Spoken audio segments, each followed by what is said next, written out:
একদম কম সময়ে বাচ্চাদের জন্য নাস্তা বা টিফিন রেসিপি। এটা চাইলে আপনারা বিকেলের নাস্তা কিন্তু বানাতে পারেন, ছোট বড় সবাই এটা অনেক পছন্দ করবে। তো এখানে কিছু ব্রেড স্লাইস নিয়ে আমি এর সাইডের যে অংশটা আছে সেটাকে এইভাবে কেটে নিচ্ছি। সাইডের ব্রাউন অংশটা কাটা হয়ে গিয়েছে।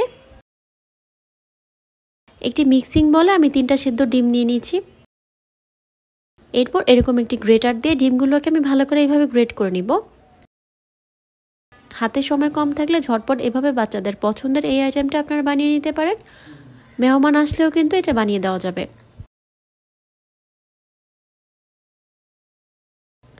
ডিমগুলো ভালো করে গ্রেট করা হয়ে গিয়েছে, দেখতেই পাচ্ছেন।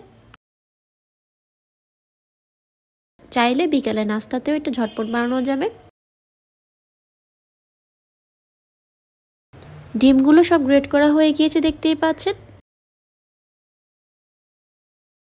এখন এখানে আমি প্রায় 1 কাপের মতো মিহি গ্রেট করে রাখা গাজর দিয়ে দিলাম। গাজরটাকে কিন্তু একদম মিহি করে গ্রেট করে নিয়েছি, দেখতেই পাচ্ছেন। সেই সাথে একদম ছোট কুচি করে রাখা ক্যাপসিকাম কুচি দিয়ে দিচ্ছি। এরপর এখানে গ্রেট করে রাখা শসা দিয়ে দিচ্ছি। আর শসার গায়ে যে এক্সট্রা পানিটা ছিল সেটা আমি ফেলে দিয়েছি। খুবই সামান্য পরিমাণ লবণ দিয়ে দিলাম। এরপর এখানে 1 টেবিল চামচ দিয়ে দিচ্ছি চিনি।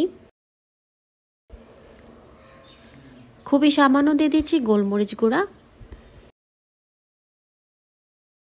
একদম সামান্য একটু দুধ দিয়ে দিলাম, তবে এটা অপশনাল, আপনারা চাইলে এটা বাদ দিতে পারেন। এরপর এখানে বাসায় বানানো মেয়োনিজ দিয়ে দিচ্ছি।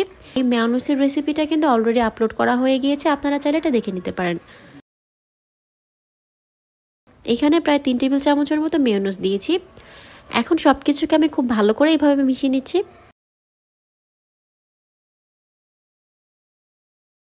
মেয়োনিজটা বাসায় যদি আগে বানানো থাকে তাহলে এটা কিন্তু বানাতে মাত্র 10 মিনিট সময়ই লাগবে। সবকিছুকে ভালো করে মিশিয়ে নেওয়া হয়ে গেছে, দেখতেই পাচ্ছেন। এখন এখানে আমি 2টা ব্রেড স্লাইস নিয়েছি।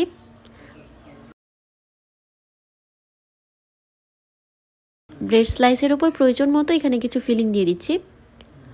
এরপর আরেকটা ব্রেড স্লাইস উপর থেকে দিয়ে দিলাম।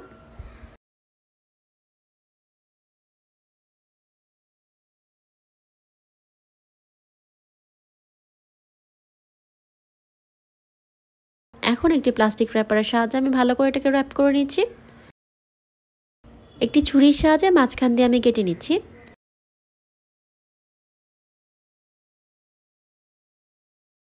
স্যান্ডউইচের ভিতরটা কতটা পারফেক্ট হয়েছে আপনারা নিশ্চয়ই দেখে বুঝতে পারছেন। এইভাবে আমি বলবো একবার হলো বাসায় ট্রাই করে দেখবেন, এটা কিন্তু খেতে অসম্ভব মজার হয়।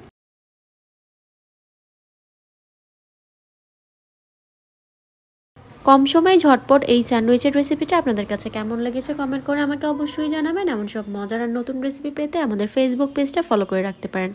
আজ এই পর্যন্তই, সবাই অনেক বেশি ভালো থাকবেন। আল্লাহ হাফেজ।